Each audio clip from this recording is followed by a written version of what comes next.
The phone rang at 3:47 a.m. on a Tuesday morning in October, jarring me awake in my quiet home in Savannah, Georgia. After 35 years of marriage, I'd learned that calls at that hour rarely brought good news. My husband Robert had been battling pancreatic cancer for 18 months, and despite our hopes and prayers, his condition had been declining rapidly over the past few weeks. Mrs. Williams? The voice belonged to Dr. Martinez from the hospice center. "I'm calling about your husband. I'm so sorry, but Robert passed away peacefully about 20 minutes ago." Even though we'd been preparing for this moment, the finality of those words hit me like a physical blow. Robert was gone. My partner, my best friend, the father of our children, gone at the age of 68, just 3 years into what should have been our golden retirement years. "Thank you for calling," I managed to say, my voice sounding strange and distant, even to my own ears. "I'll be there shortly to handle the arrangements." After I hung up, I sat in the darkness of our bedroom, surrounded by the life Robert and I had built together. The antique dresser we'd refinished during our first year of marriage. The family photos chronicling birthdays, graduations, and holidays. The book he'd been reading, still open on his nightstand with his reading glasses folded carefully on top. The next call I needed to make was to our daughter Jessica, but I hesitated, knowing it would make Robert's death feel more real, more permanent. Jessica was 26 years old and lived in Los Angeles, where she worked as a social media coordinator for a lifestyle brand. She'd moved there 3 years ago, claiming she needed to find herself and pursue opportunities in the entertainment industry. What she'd really been pursuing, as far as I could tell, was a lifestyle funded by her father's generosity. Robert had been supporting her financially since college, paying her rent, her car payment, her credit card bills, while she bounced from job to job and relationship to relationship, never quite finding the stability or success she claimed to be seeking. I'd urged Robert to cut back on his support, to encourage Jessica to become more independent, but he'd always defended her choices. "She's finding her way, Margaret," he'd say. "Everyone's path is different. She just needs time to figure things out." Even during his illness, Robert had continued sending Jessica monthly checks, worried about her ability to support herself if he stopped. It was one of the many ways his kind heart sometimes enabled behavior that wasn't in Jessica's best interest. I finally gathered the courage to call her at what would be 1 a.m. Pacific time, knowing she'd want to hear the news from me rather than from a text message or social media post. "Mom?" Jessica's voice was groggy and confused. "What's wrong? Why are you calling so late?" "Sweetheart, I have very sad news. Your father passed away tonight. He died peacefully at the hospice center." The silence on the other end of the line stretched for so long that I wondered if the call had been dropped. Finally, Jessica spoke, her voice thick with tears. "Oh God, Mom, I can't believe he's really gone. I knew he was sick, but I thought we'd have more time." "I know, honey. I thought so too. What do I need to do? Should I fly home today? When is the funeral?" "I haven't made arrangements yet, but probably this weekend." "Yes, you should come home as soon as you can. Your father would want you here." "Of course. I'll book a flight first thing in the morning." "Mom, are you okay? Do you need me to stay on the phone with you?" For a moment, I heard echoes of the caring, thoughtful daughter Jessica had been as a child, before she'd become so focused on her own needs and desires. "I'm okay for now, sweetheart. Just get here when you can." The next 3 days passed in a blur of funeral arrangements, phone calls, and the countless details that must be handled when someone dies. Robert had been well loved in our community. He'd taught high school history for 40 years and had touched thousands of students' lives. Planning his funeral became an exercise in accommodating all the people who wanted to honor his memory. I chose Saturday afternoon for the service, giving Jessica time to make travel arrangements and allowing for a proper celebration of Robert's life. The funeral home suggested we prepare for at least 200 attendees, given Robert's prominence in the community and the number of former students who would want to pay their respects. On Thursday evening, Jessica called with news that made my heart sink. "Mom, I have a problem with the timing. Saturday is my friend Chloe's birthday party. She's turning 27, and it's this huge celebration she's been planning for months. All my friends will be there, and I already RSVP'd and bought a dress and everything." I stared at the phone, certain I'd misheard her. "Jessica, your father's funeral is Saturday. You can't be serious about missing it for a birthday party." "It's not just any birthday party, Mom. Chloe is one of my closest friends, and this is a really important networking event for me. There are going to be industry people there, Potential connections that could really help my career. Your father is dead, Jessica. This is his funeral. There will be other parties. I know that, but Dad wouldn't want me to sacrifice my future for one day. He always supported my dreams. Besides, he's gone now. He won't know if I'm there or not. The callousness of that statement took my breath away. Jessica, this isn't about your father knowing whether you're there. This is about showing respect for the man who loved and supported you your entire life. This is about being there for me when I need you most. Mom, you're being dramatic. You'll have plenty of support from Dad's colleagues and our neighbors. You don't really need me there. Don't need you there. Jessica, you're my daughter. You're his daughter. Of course I need you there. Look, I'll try to change my flight and come home Sunday instead. We can have our own private memorial service, just the two of us. It'll be more meaningful than some big public event anyway. I felt something shift inside me as I listened to her rationalize her way out of honoring her father's memory. This wasn't just about poor judgment or conflicting priorities. This was about character, about the kind of person Jessica had become when I wasn't paying attention. Jessica, if you choose not to come to your father's funeral, there will be consequences. I want you to think very carefully about this decision. What's that supposed to mean? It means that actions have consequences, especially actions that show such profound disrespect for family and values your father and I tried to teach you. Jessica's tone shifted from pleading to defensive. Mom, you're being unfair. I'm not disrespecting Dad. I'm just trying to balance my responsibilities. This party could change my whole career trajectory. Your responsibilities?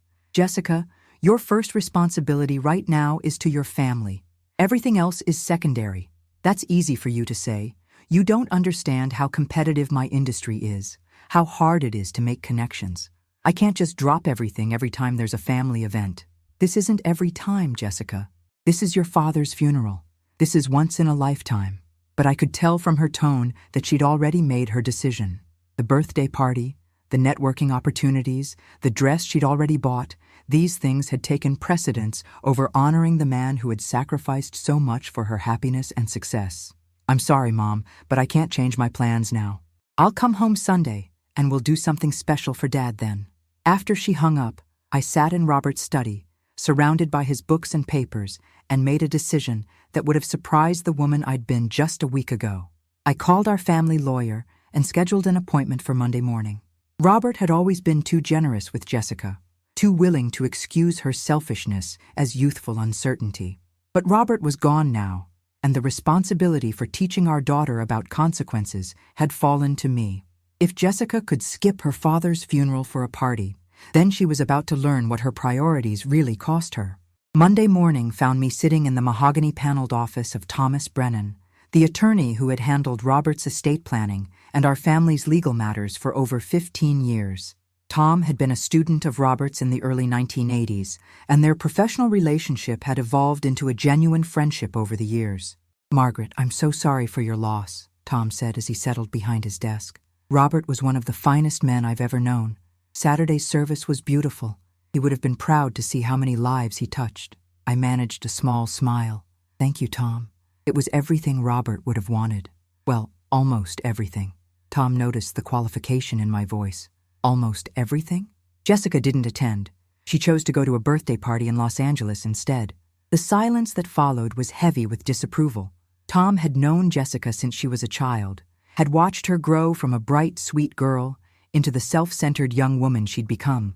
He'd also been present for many conversations about Robert's concerns regarding Jessica's financial dependence and lack of direction. A birthday party, he repeated, shaking his head slowly. Margaret, I don't know what to say. That's unconscionable. It gets worse.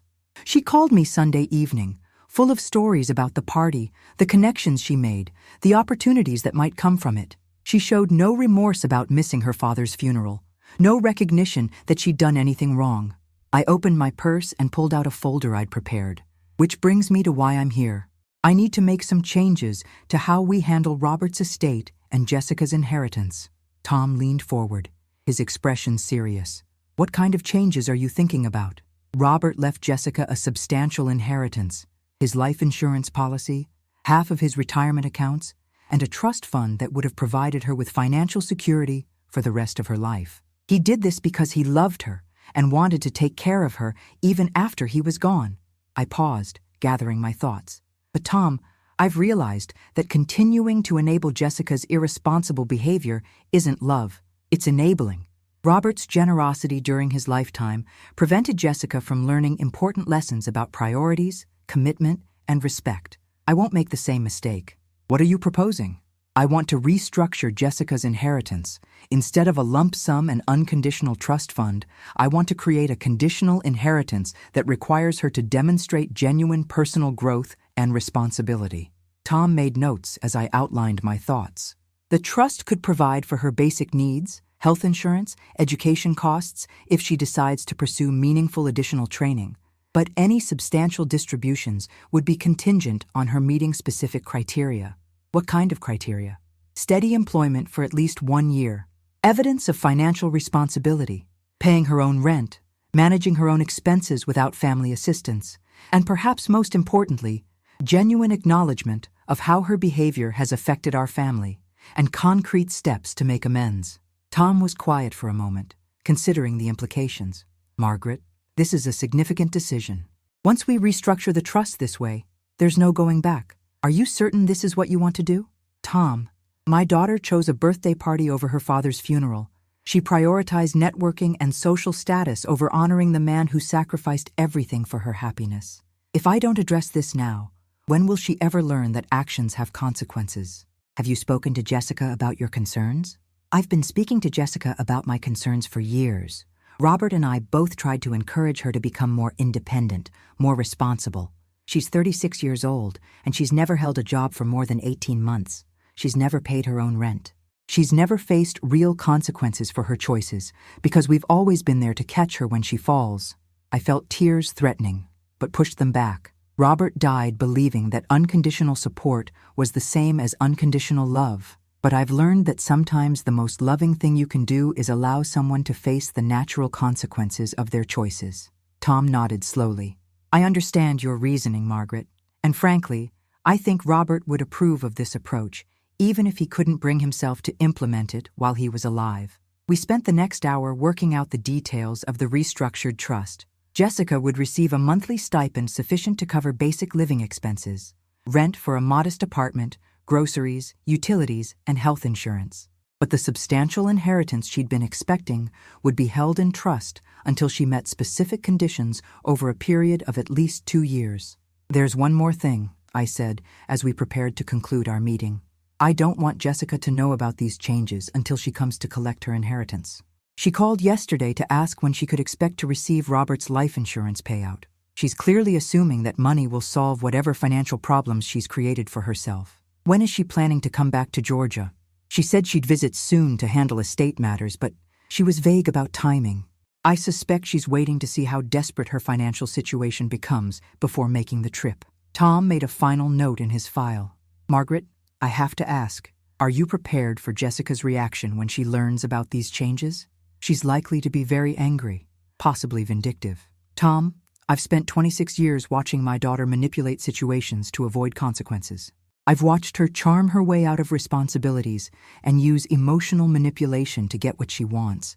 I'm prepared for whatever reaction she has, because for the first time in her adult life, her reaction won't change the outcome.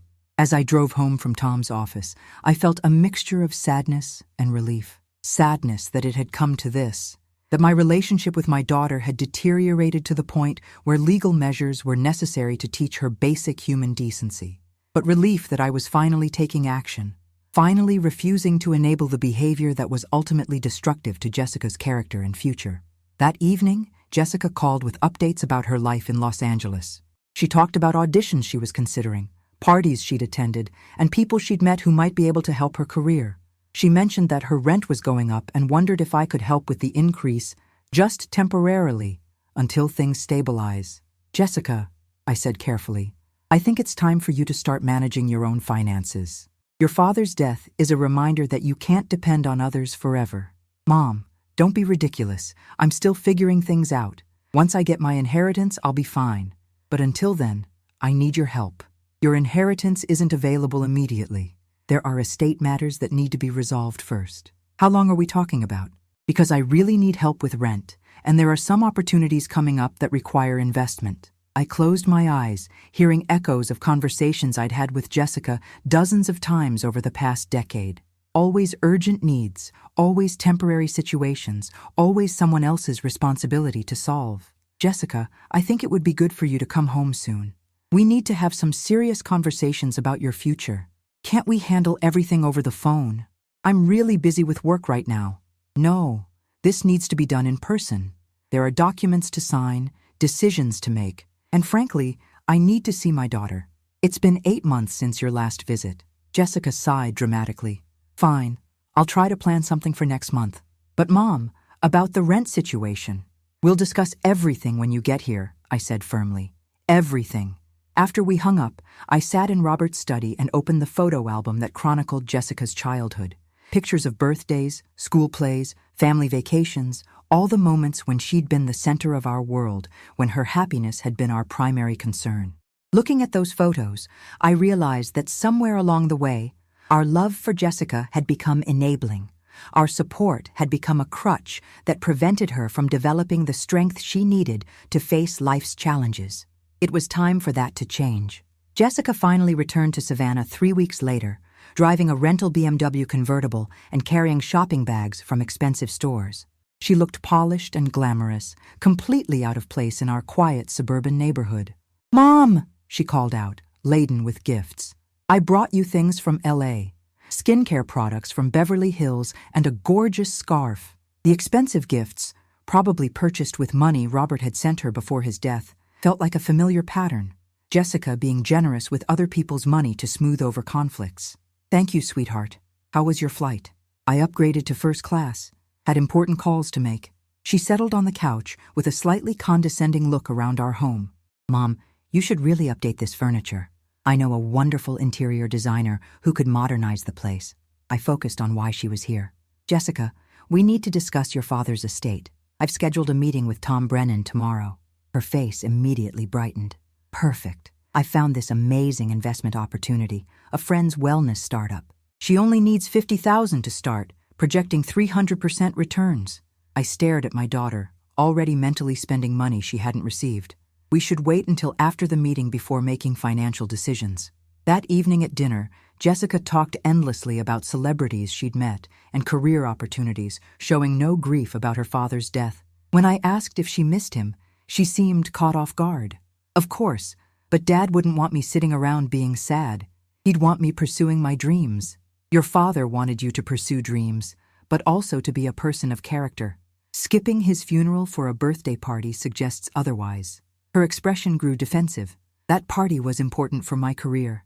Dad would have understood making difficult choices."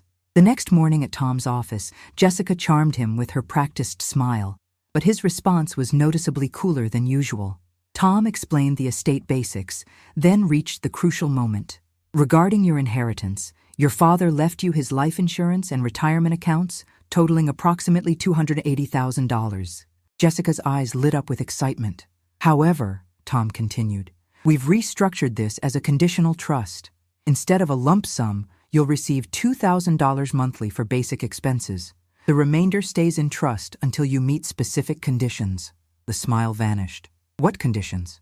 "Steady employment for 12 consecutive months, financial independence, paying your own expenses without family assistance, and completion of a financial literacy course."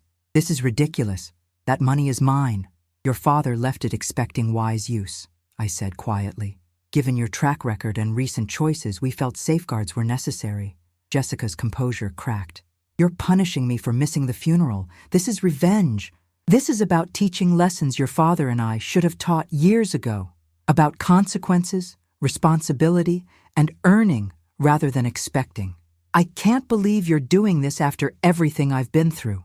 Jessica, you're 26 and have never supported yourself. You skipped your father's funeral for a party. You're planning to invest inheritance money in a business you know nothing about. These aren't mature actions." As we left the lawyer's office, Jessica was silent, her face set with determination. "This doesn't have to be punishment," I said at our cars. "It can be an opportunity to prove you're capable of growth." She looked at me with hurt and fury. "You've made your point, Mom. I'll show you exactly how capable I am." As I watched her drive away, I hoped she was ready to rise to the challenge. But something in her tone suggested Jessica would try to find a way around the conditions, rather than meeting them honestly. Either way, unconditional financial support was over. Now we'd see what Jessica was really made of. 6 months later, I received a call that would define our relationship forever. Jessica's voice was different, humbler, more genuine than I'd heard in years. "Mom, I need to tell you something. I've been working at a nonprofit in Denver for 4 months now. It's not glamorous, but I'm helping kids from low-income families access educational resources." I was stunned. "Denver? When did you move there?" After our meeting with Tom, I was angry at first, tried to find lawyers who could break the trust, but then I realized something. I was 26 years old and had never actually accomplished anything on my own. She paused, and I heard tears in her voice. I kept thinking about Dad's funeral, about how I chose a party over honoring the man who sacrificed everything for me. I was ashamed, Mom. Really, truly ashamed. What changed? I met someone, David, a teacher who volunteers at the shelter where I've been staying. He lost his father young too, but he spent his last day with him instead of at some meaningless social event. When I told him my story, he didn't judge me, but he helped me see how selfish I'd been. Jessica had been living in a transitional housing program, working her way toward independence while volunteering at local charities. "I'm not asking for the inheritance money, Mom. I'm asking for something more important, the chance to earn back your respect and Dad's memory. You already have that chance, sweetheart. You've been earning it for months. I want to come home for Dad's birthday next month, not for money or because I need anything, but because I want to honor him properly this time." "I'd love that, Jessica." When she visited, I barely recognized the young woman who walked through my door. Gone was the designer wardrobe and entitled attitude. In their place was someone who looked genuinely happy, genuinely at peace with herself. "I understand now what Dad was trying to teach me," she said as we stood at his grave together. "That real success isn't about money or status. It's about the person you choose to become." Tom later informed me that Jessica had met all the trust conditions ahead of schedule. But more importantly, she'd become the daughter Robert always believed she could be. Sometimes the greatest inheritance isn't money. It's the wisdom to know what truly matters. The funeral she'd missed taught her that family, respect, and integrity are worth more than any opportunity she might have gained from a birthday party.